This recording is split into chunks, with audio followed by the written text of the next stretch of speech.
Que a paz de Jesus seja convosco.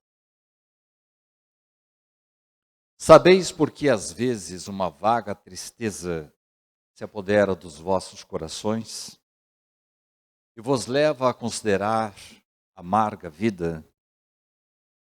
É que o vosso espírito, aspirando à felicidade e à liberdade, se esgota, jungido ao corpo, que lhe serve de prisão em vãos esforços para sair dele. Reconhecendo inúteis esses esforços, cai no desânimo e, como o corpo lhe sofre a influência, toma-vos a lassidão, o abatimento, uma espécie de apatia, e vos julgais infelizes. Este é um trecho de uma mensagem recebida por uma médium no século XIX, no sul da França, assinada por François de Geneve, da cidade de Bordeaux. Inicialmente, a mensagem é um pouco mais longa, eu li apenas um trechozinho. Ela foi publicada na Revista Espírita por Allan Kardec. Mas ela trouxe assim tanta repercussão que depois passou a constar do Evangelho segundo o Espiritismo. A ansiedade, a depressão e algumas ideias que nos fazem às vezes pensar que esta vida não é tão boa quanto outra vida, e a nossa cabeça às vezes pensa que talvez fosse melhor morrer. Essas ideias não são de agora. A depressão teve muitos nomes e ela existe desde que o homem é homem. O pensamento contínuo do homem levou a chamar a depressão de doença do baço. Hipócrates achava que o baço produzia uma substância negra que poderia afetar todo o organismo. E ele chegou a dizer que essa doença ela era provocada pela melanos, que em grego seria negritude, uma coisa escura, e seria provocada por uma bilis que ele chamava de colis, melanos colis, melancolia, que é o título dessa mensagem, cujo trecho eu li para vocês no começo.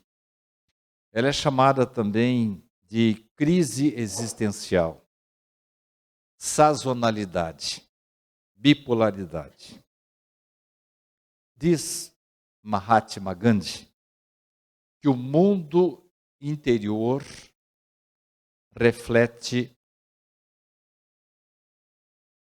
o mundo exterior, reflete o nosso mundo interior. Como vencer a depressão e a solidão? Como podemos nos defender da aproximação de irmãos infelizes? Eu procuro evitar as expressões de malfeitores, maus espíritos. Fiquemos com a expressão de que são irmãos doentes, infelizes, que às vezes se aproximam de nós e nós precisamos nos defender. Precisamos criar uma barreira. Como fazer para criar essa barreira protetora? Como voltar a ter gosto pela vida? A doutrina espírita nos dá muitas condições, muitos remédios, muitos antídotos, esteado não apenas em argumentos de ordem espiritual, mas respeitando a ciência e cuidando da pessoa depressiva nos vários flancos de que ela precisa ser ajudada. Em O Livro dos Espíritos, há uma questão, eu gostaria que vocês guardassem essa questão, porque a resposta dela é muito longa Eu vou ler só um trechozinho.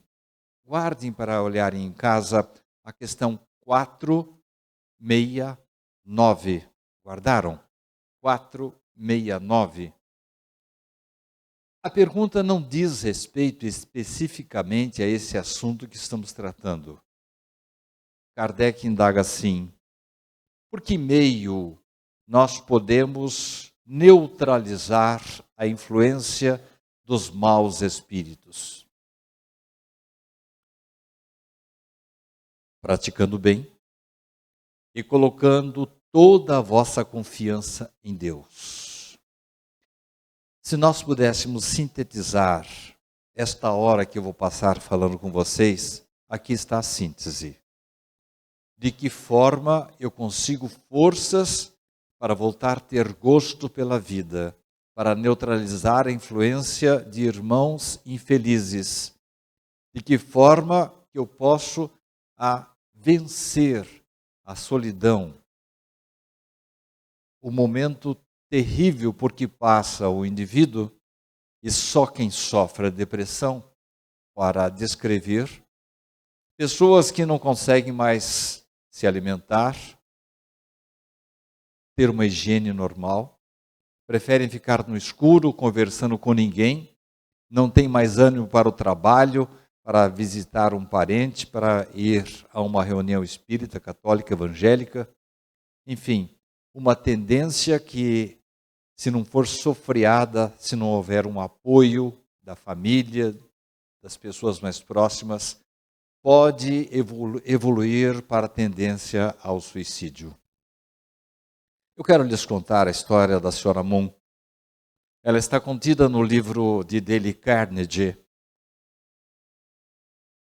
Como Evitar Preocupações e Começar a Viver.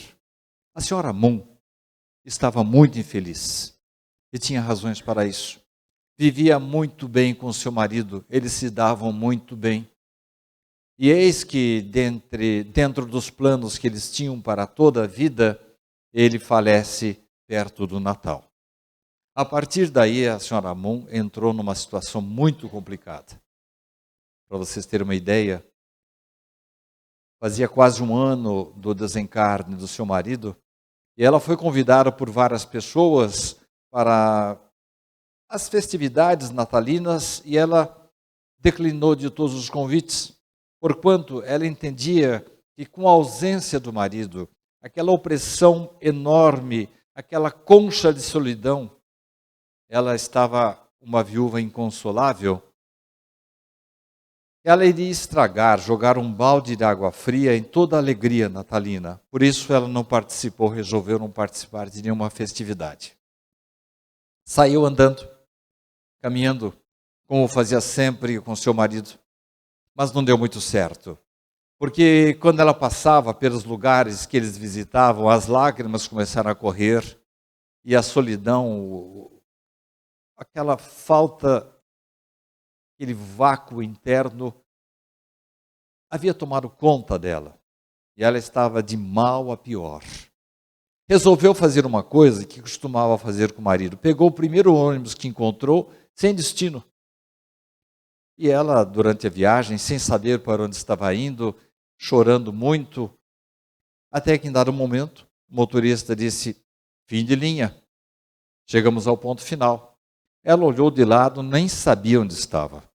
Desceu do ônibus, era Natal, perto do Natal, ouviu de longe um órgão tocando uma música muito conhecida, natalina. Aproximou-se e entrou numa igreja. E ficou ouvindo as músicas natalinas. Eram poucas pessoas presentes na igreja. E adormeceu. Acordou com duas crianças olhando para ela. E ela se assustou. E perguntou às crianças: o que fazem aqui? Onde estão seus pais? Onde está sua mãe? Onde está seu pai? Somos órfãs. Vivemos numa instituição. E não temos nenhum apoio de ninguém, simplesmente dormimos lá. Ela se condoeu e percebeu que as suas dores não eram tão expressivas quanto daquelas crianças. que careciam inclusive de apoio.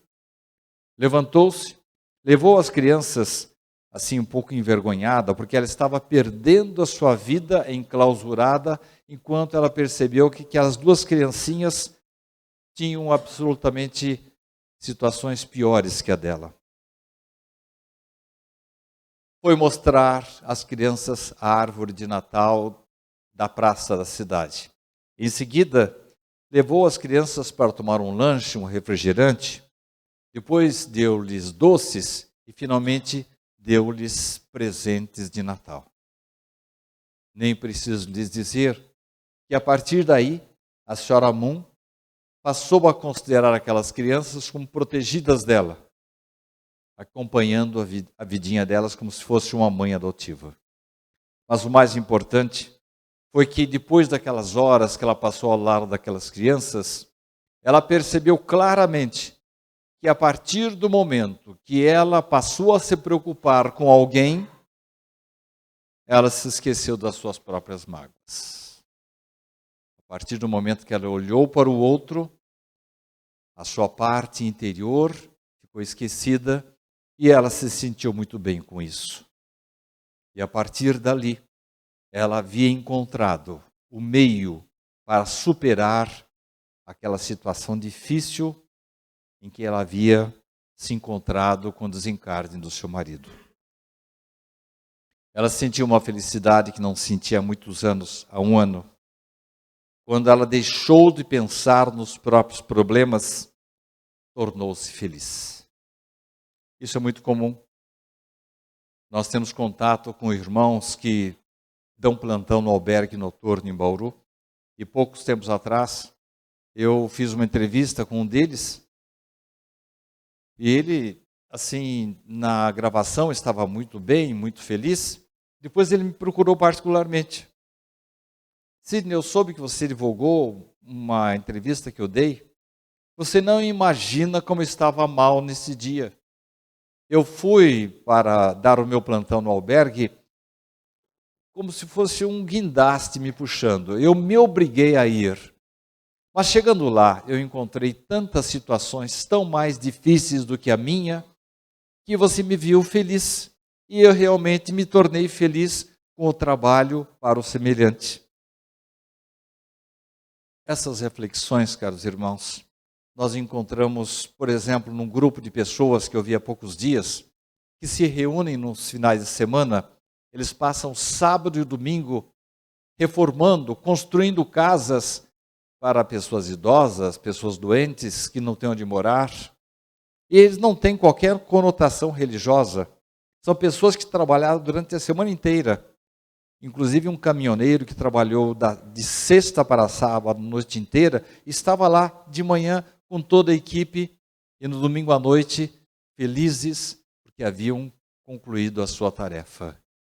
Eu faço parte de um grupo que visita hospitais e eu me liguei a esse grupo em 2004, num momento difícil da minha vida.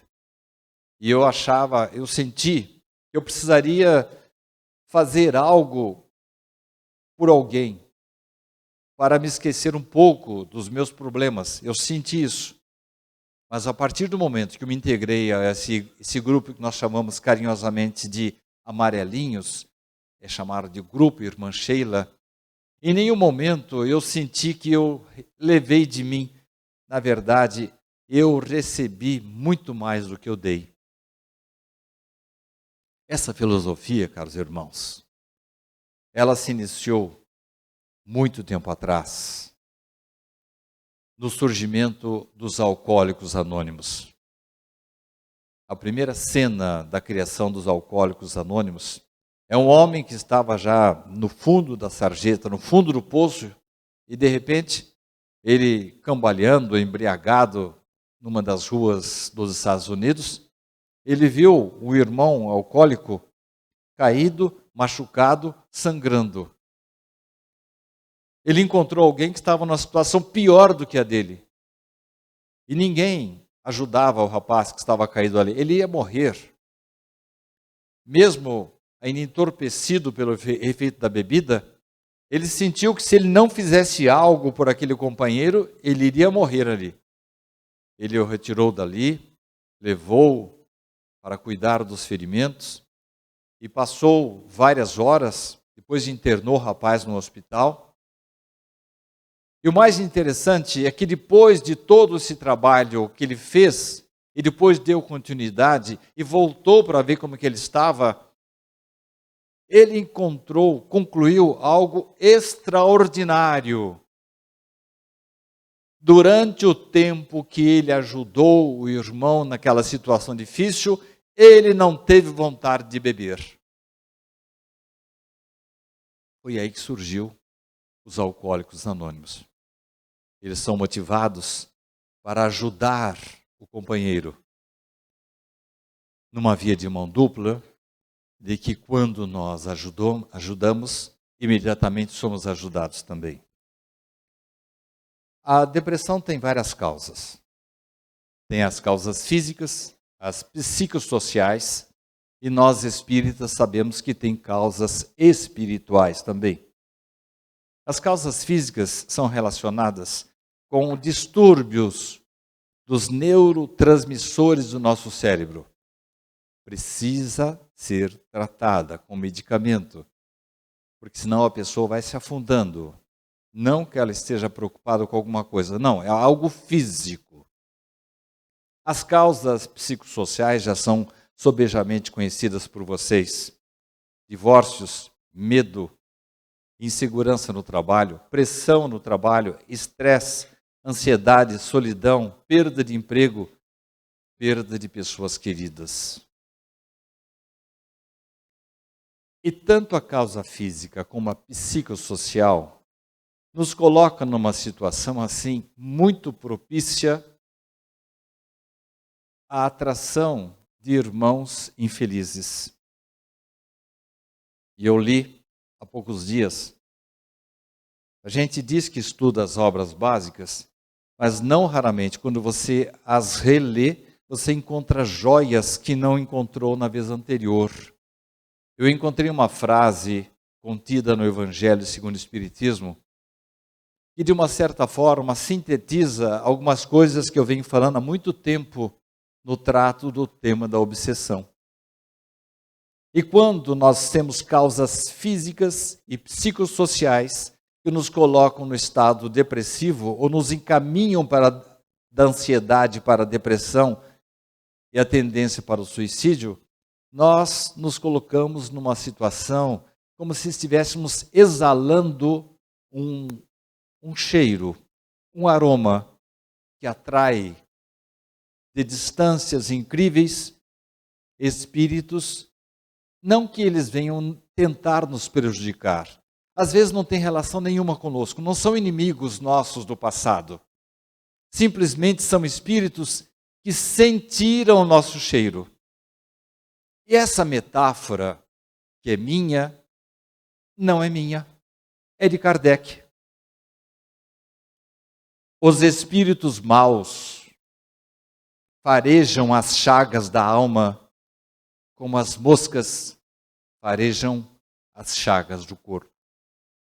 Daí a necessidade do tratamento físico, com remédios, psicoterapias, acompanhamento psiquiátrico ou psicológico, a necessidade do tratamento dessas causas psicossociais e, principalmente, criar condições para que o indivíduo que está nesta situação pare de exalar o aroma da chaga da alma que vai atrair espíritos infelizes e vão aumentar a situação, vão agravar a situação do indivíduo que está em estado de ansiedade ou de depressão. Em Bauru nós temos um trabalho chamado TDM, Tratamento da Depressão através do Magnetismo. E temos conseguido resultados extraordinários. Nós nos baseamos em um trabalho realizado por Jacó de Mello, da cidade de Natal. Um livro dele, que quem tiver interesse, chama-se Cura da Depressão pelo Magnetismo. e que tem dado bons resultados. Para vocês terem uma ideia, depois de 2 ou 3 meses de um trabalho intenso, de passes, orações, sempre acompanhadas do tratamento médico, psicológico, psiquiátrico, é muito comum que os nossos assistidos digam para nós assim: olha, parece que os meus remédios estão fazendo mais efeito, eles estão assim potencializados. Eu posso diminuí-los por minha conta? Negativo. Procure o seu médico. E os médicos se surpreendem. Alguns já ligados à nossa casa já não se surpreendem mais. Mas alguns dizem, e às vezes até se comunicam conosco: o que vocês estão fazendo aí com o meu paciente? Porque geralmente os meus pacientes vêm aqui para eu aumentar os psicotrópicos. E esse pessoal que está vindo daí está pedindo para diminuir os remédios. O que vocês estão fazendo?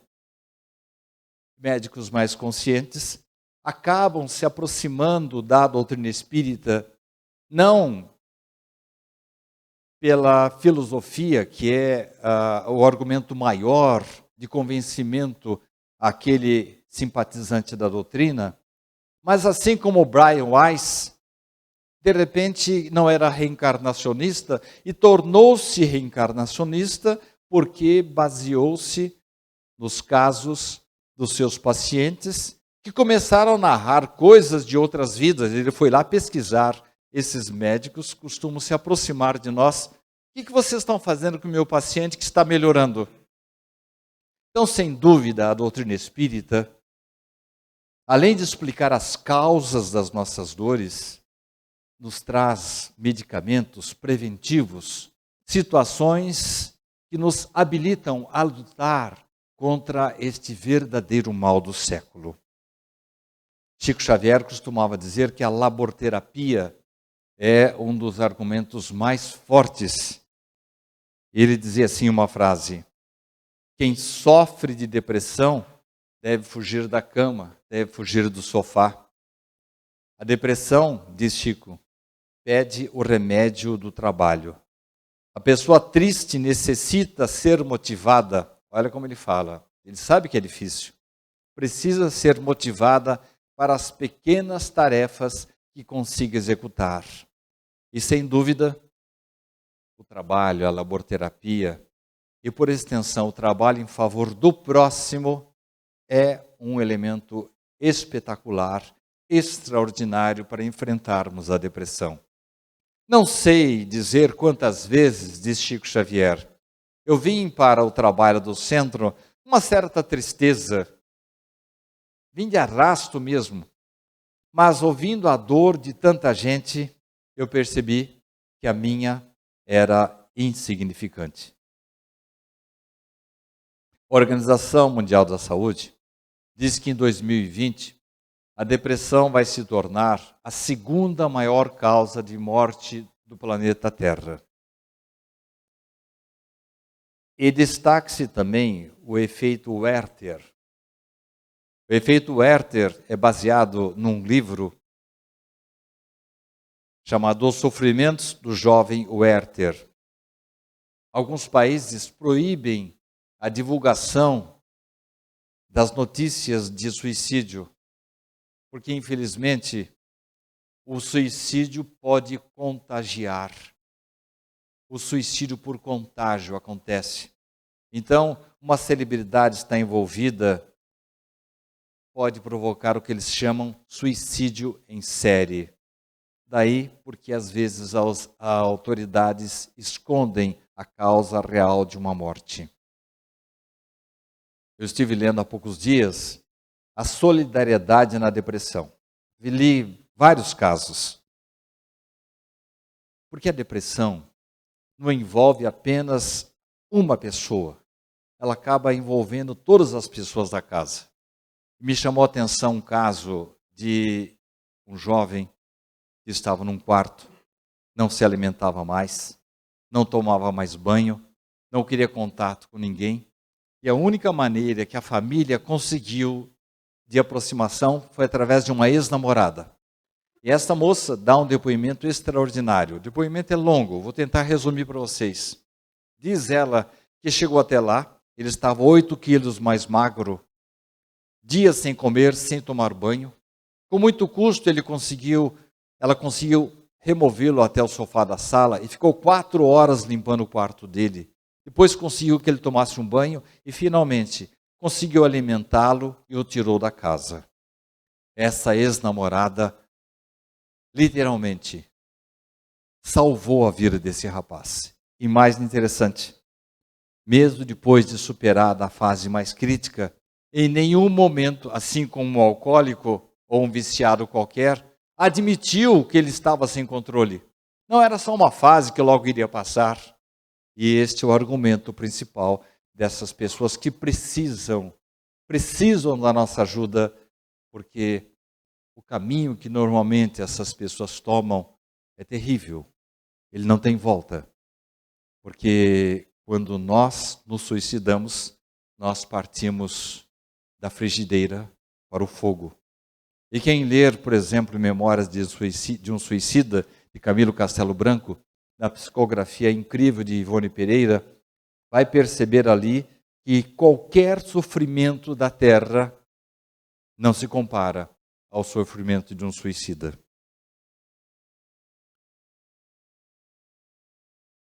Nardi estava numa situação muito complicada. Estava percebendo que estava entrando num caminho sem volta. Casada, bem casada, mas passou a sentir a aproximação da ansiedade, da depressão e precisava fazer alguma coisa. Resolveram arrumar as coisas da casa assim por cima e encontrou um livro. Um livro, na verdade, era um caderno, mas encadernado com uma capa dura. Quando ela abriu, percebeu que se tratava de um diário. O diário de uma tia-avó chamada Grace, tia Grace. E a memória que ela tinha da tia Grace era de uma senhora assim, feliz, comunicativa, de bem com a vida. Mas ela começou a ler o diário da tia Grace e percebeu que ela teve um momento difícil. Estava prestes a se casar, fazendo planos, pensando já na sua casinha, nos filhos que ia ter, quando um acidente levou o seu noivo. Ela perdeu o norte da sua vida. Ficou numa situação difícil. E não queria mais se casar, e não queria mais viver. Mas era uma pessoa assim, muito religiosa, muito centrada, e resolveu orar, pedir a Deus, e ela dizia nas suas orações: eu sei que a minha situação não vai mudar, o noivo não vai voltar. Então eu preciso fazer algo para a minha vida. E ela orou com veemência, uma oração contrita, pedindo que Deus a ajudasse. E nós sabemos, né, amigos, que quando nós pedimos para valer para Deus, aí voltamos naquela questão, estão lembrados ou não? Qual que é a questão mesmo? 469, que a melhor maneira de nós nos defendermos de espíritos infelizes é fazendo o bem e colocando toda a nossa confiança em Deus. E foi isso que a Grace fez. Ela pôs toda a sua fé em Deus para salvá-la. E quando isso acontece, os espíritos superiores jamais nos decepcionam. E então ela recebeu uma inspiração desses espíritos e resolveu fazer uma receita. E esta receita, caros irmãos, foi descoberta por Richard Simonetti, que escreveu este livro, Uma Receita de Vida, que eu vou tentar resumi-la para vocês. Esta receita era feita de 6 regrinhas simples. E eu vou precisar da ajuda de vocês a partir de agora. Porque nós vamos estabelecer agora assim, uma interatividade e nós vamos precisar decorar essas 6 regrinhas. O Abilinho diz que eu tenho até as 9 horas, mas se vocês não colaborarem assim, respondendo bem rapidinho, esse tempo vai passar um pouquinho. Talvez até meia-noite, assim. A Abilinho não gostou nada disso, hein? Então ela traçou 3 receitas. Prestem atenção, porque eu vou pedir a vocês daqui a pouco a repetição delas.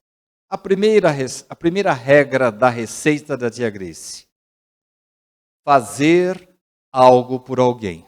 Nós falamos até agora disso, não foi? Fazer algo por alguém. A segunda regra da tia Grace: fazer algo por si mesma.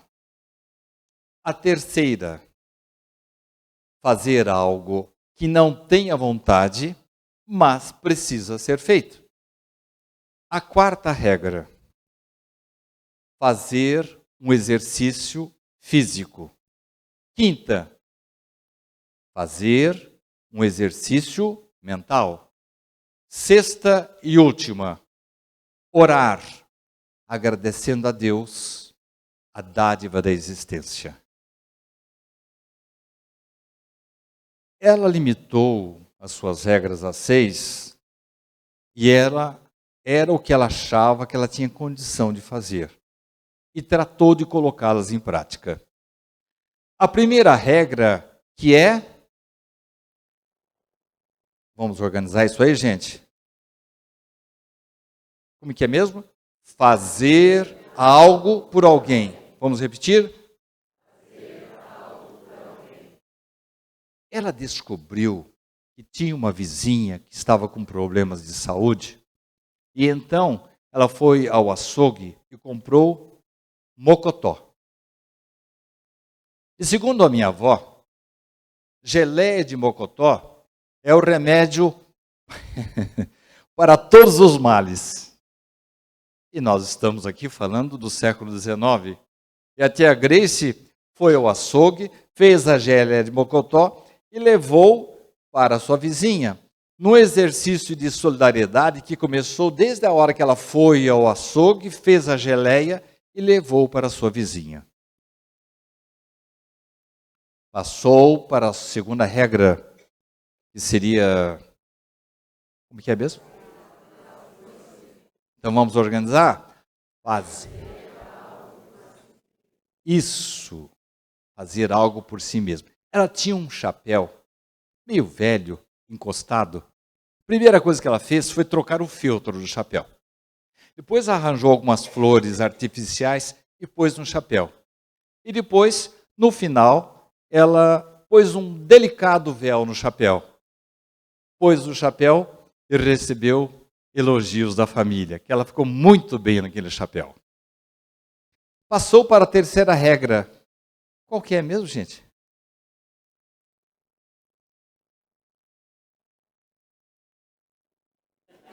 Vamos organizar. Eu já sei que vocês sabem, mas vamos repetir assim em ordem, né? Fazer algo que não tem vontade, mas precisa ser feito, certo? Vamos lá? Fazer algo que não tem vontade, mas... Foi até o seu quarto, encontrou um armário, umas roupas de cama, com uma pilha de lençóis amarelados. Assim, decididamente, pegou os lençóis, levou para o tanque, lavou vigorosamente. E ela fez uma coisa que a minha avó fazia, que eu nunca entendi. Ela estendeu esses lençóis em cima da grama. Já ouviram falar disso? Para o quê? É, isso aí. Eu não entendia. Ô vó, a senhora acabou de lavar os lençóis e joga em cima da grama? Pois é. O sol faz aquele milagre de tornar os lençóis brancos novamente. Aí ela os recolheu, dobrou, passou, pôs no armário e ficou orgulhosa do seu trabalho. E passou a se utilizar. Botou mais ainda alguma coisinha lá, uns sachês perfumados, e os lençóis ficaram tão cheirosos que ela passou a preferi-los no uso diário. Aí ela passou para a quarta regra. Qual que é? Vocês estão com boa memória, hein? E eu tenho que olhar no texto e você já sabe. Fazer um exercício físico. Vamos lá? Ela não era muito de correr, mas ela gostava de jogar croque. Eu vi na televisão que é um jogo mais ou menos assim, com uma espécie de martelo que bate numa bolinha e passa nos arcos de metal. E como ela morava num sítio, numa parte afastada da cidade, ela passou a dispensar a charrete. Então, quando ela tinha que ir à cidade, ia a pé. Passou em seguida para o quinto exercício, ou a quinta regra da tia Grace. Como é que é mesmo? Isso, fazer um exercício. Não ficou bom, gente? Vamos lá, vamos caprichar? Fazer um exercício mental. Descobriu que o livro do momento chamava-se O Cavalo Negro, de Charles Dickens. Descobriu mais que Charles Dickens, autor de muitos livros espetaculares, criou uma filosofia de proteção aos desvalidos. Por exemplo, aquele conto Os 13 Espíritos de Natal mostra como cerca de 10, 15% da população da Inglaterra tinha toda a riqueza e todos os demais sofriam. E ela se encantou com Charles Dickens e passou a ler vários livros dele. Deu atividade para o seu cérebro, deu exercício para a sua mente. Finalmente, ela foi para a sexta regra, para a sexta medida das suas regras. Qual que é mesmo?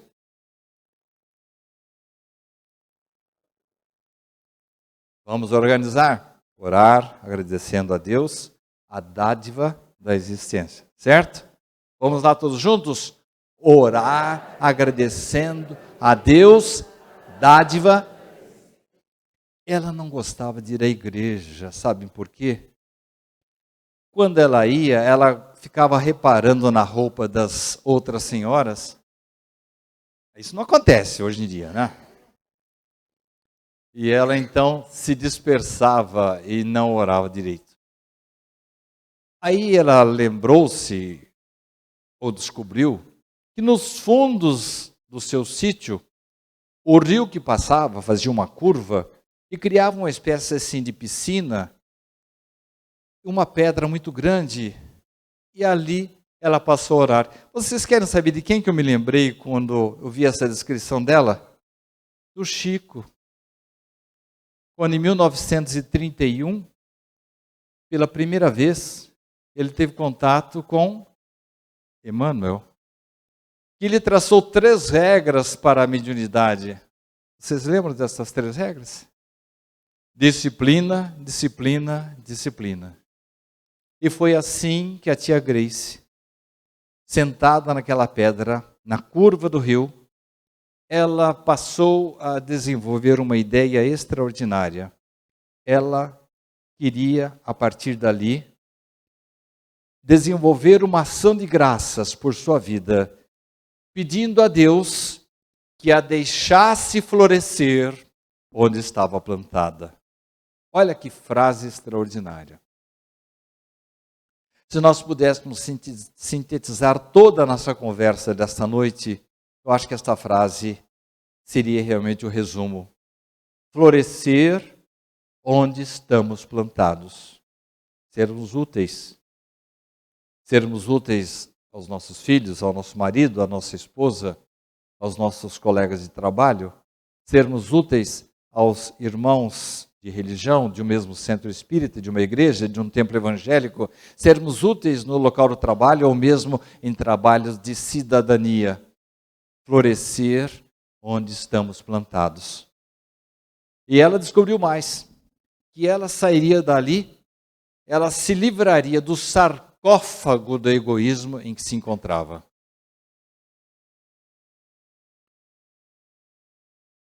Nardi ficou encantada com as regras da tia Grace, mas achou que aquilo era coisa lá para o século XIX, no século XXI. Falar em chapéu, falar em florescer, não sei se funcionaria.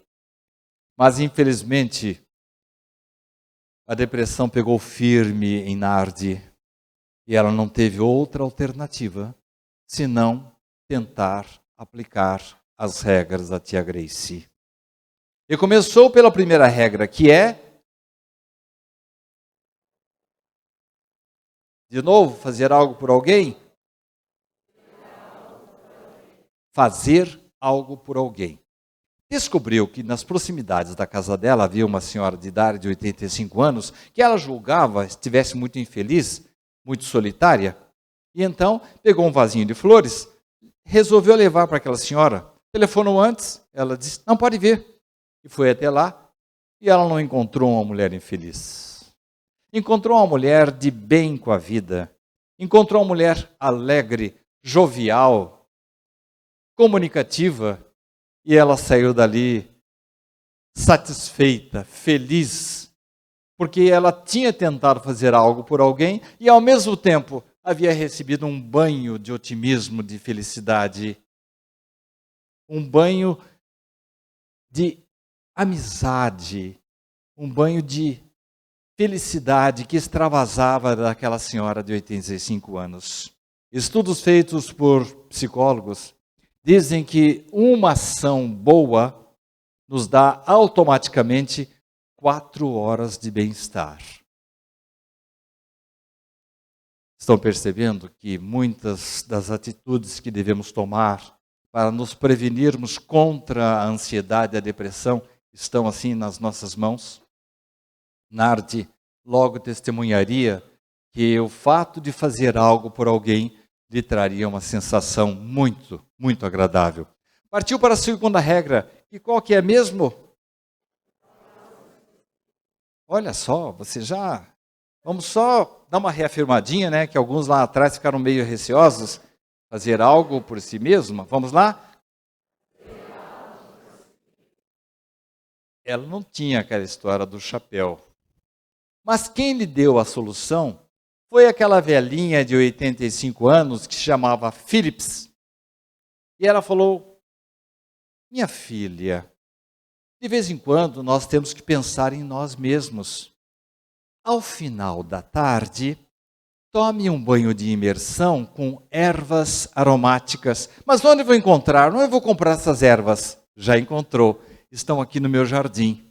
E a princípio, Nardi usou as ervas aromáticas da senhora Phillips, mas depois de um certo tempo, ela as levou para sua casa, começou a cultivá-las, e dali a pouco, aquele banho de imersão com ervas aromáticas lhe fez tão bem, que outras pessoas quiseram também fazer uso das ervas aromáticas. E ela começou a ser procurada. A senhora pode me arranjar uma erva aromática? E daí sumiu a solidão da senhora Nardi, atendendo pessoas que vinham buscar as ervas aromáticas do seu jardim. Nardi percebeu uma coisa que nós espíritas recebemos de bandeja a toda hora, que existe uma relação de causa e efeito naquele que faz algo para o próximo e imediatamente recebe algo por si mesmo.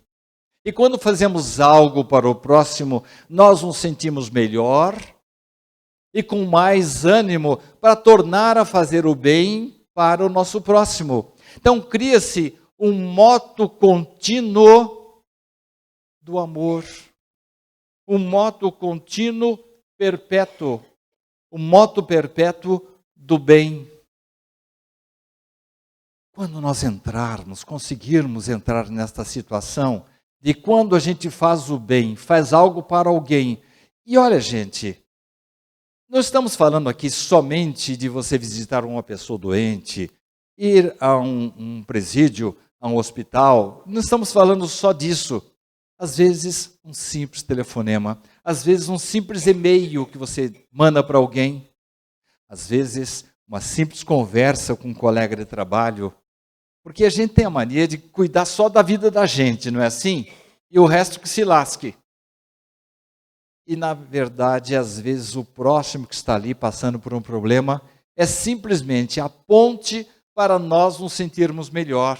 E quando nos sentimos melhores, temos mais ânimo para trabalhar melhor, para desenvolver coisas positivas e temos mais vontade de ajudar o semelhante. Enfim, colocamos-nos na situação de quem tem prazer em doar.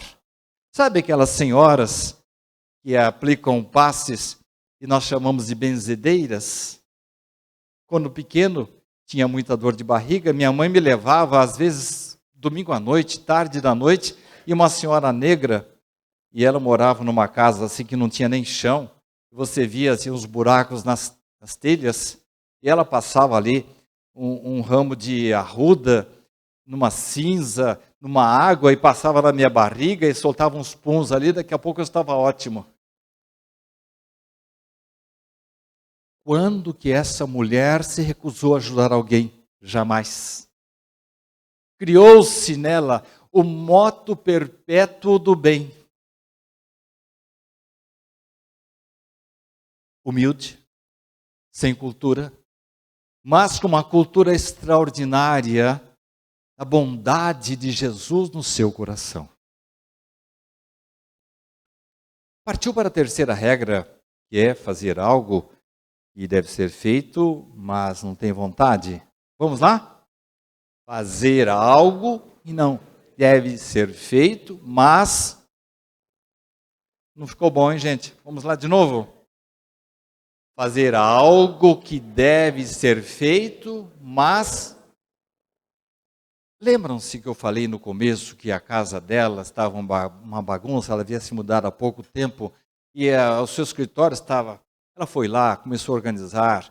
De repente, conseguiu colocar todos os seus livros em ordem, etiquetá-los, e tinha ali uma biblioteca extraordinária que aquela cidade pequena não tinha. E de repente as pessoas descobriram, e ela mesmo se ufanou dizendo, olha que biblioteca eu tenho agora em casa. E a cidade não tinha biblioteca pública, e a casa dela tornou-se uma referência para novos estudos, novas leituras. Disponibilizou a sua biblioteca para a pequena comunidade. E ela, se ajudando, ajudou, e pelas visitas das pessoas que vinham tomar seus livros emprestados, ela se sentiu muito melhor. Acabou definitivamente a solidão da senhora Nardi. A quarta regra, qual que é mesmo? Não está muito motivado, gente. Isso, fazer um exercício físico. Assim como a Grace, ela não gostava de correr, praticar esportes, passou a caminhar. Mas aí aconteceu um milagre. De repente, ela foi acompanhada de seu marido. E de repente, aconteceu um outro milagre. A conversa entre eles, por causa da depressão da Nardi, estava assim de mal a pior. Eles retomaram o diálogo, a conversa. E até no final da tarde, quando eles tomavam um chá ou uma bebida, substituíram este momento por uma outra caminhada. E eu me lembro de que um senhor muito inteligente, muito culto, quando foi pedir uma pessoa em casamento, não disse aquelas clássicas palavras, você daria a honra de se casar comigo? Não. Ele perguntou assim, você gostaria de passar os próximos 40 anos conversando comigo? A conversa entre um casal é mais importante até do que o sexo. Porquanto, no diálogo, nós exteriorizamos, ouvimos e nos aproximamos. Daí, esta regra do exercício físico ter se tornado uma coisa fundamental para a felicidade da Nardi. Finalmente, passou para a quinta regra, que é fazer. De novo, gente.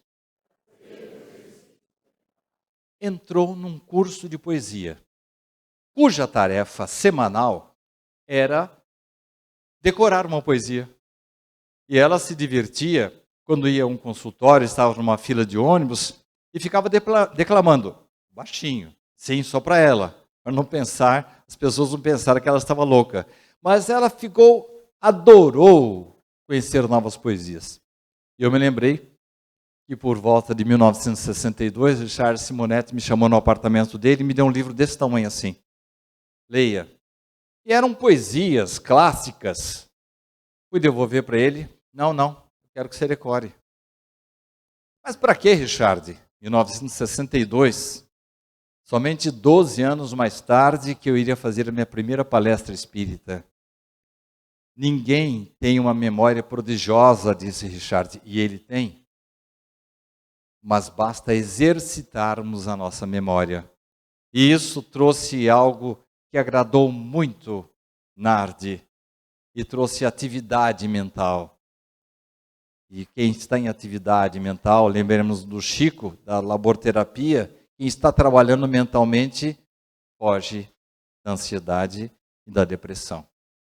Finalmente, a última regra da Nardi, qual que é mesmo? Orar. Orar agradecendo a dádiva da existência. Vamos lá juntos? Orar agradecendo a Deus a dádiva.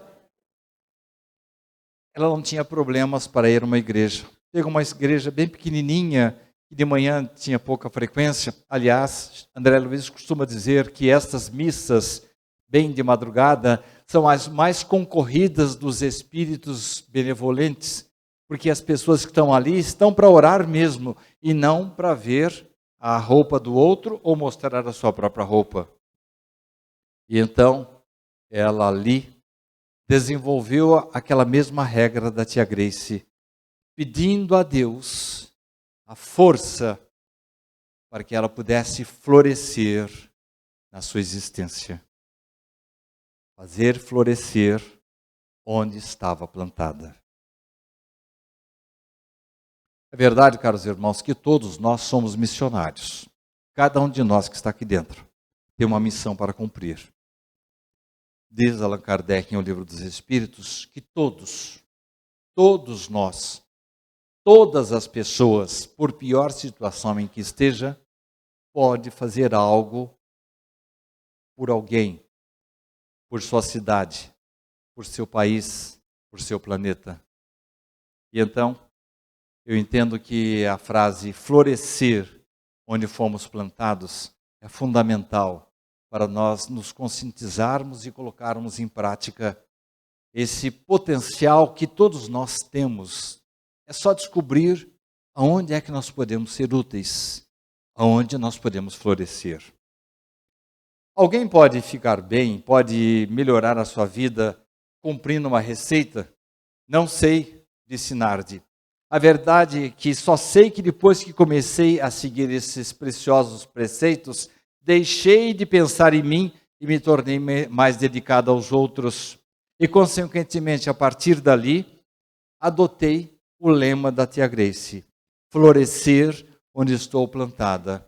E mais um outro, aquele que me lembra que eu tenho que sair do sarcófago do meu egoísmo. Porque a partir daí, quando eu começo a pensar no outro, automaticamente eu recebo essa recíproca.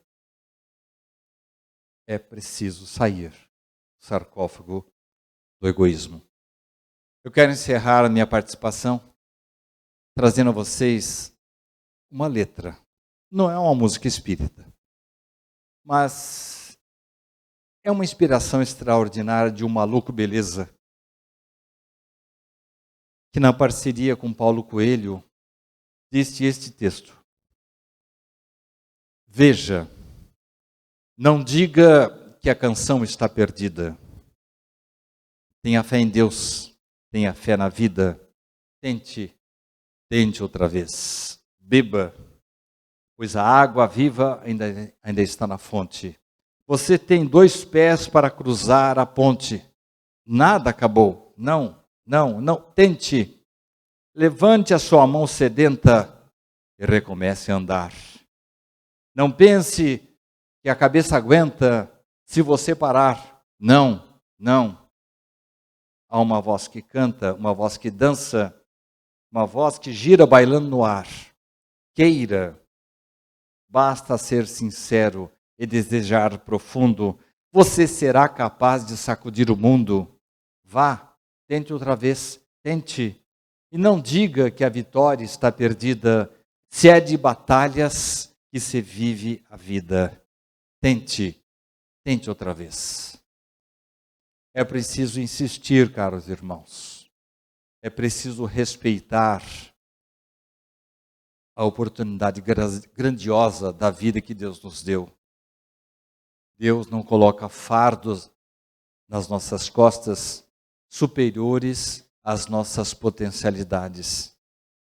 Todos nós, sempre com fé, podemos estender as mãos como antenas que atraem vibrações positivas, e Deus jamais nos falha quando a nossa oração é dedicada com fé. E quando, mais do que isso, nós nos predispomos a fazer, lembrando quem ajuda é ajudado. O empenho de pensar no bem e praticar o bem, para que a felicidade da vida clareie a nossa vida neste mundo que nós vivemos. Todos nós devemos tentar sempre, sem esmorecer. Que o Senhor continue conosco. Muito obrigado.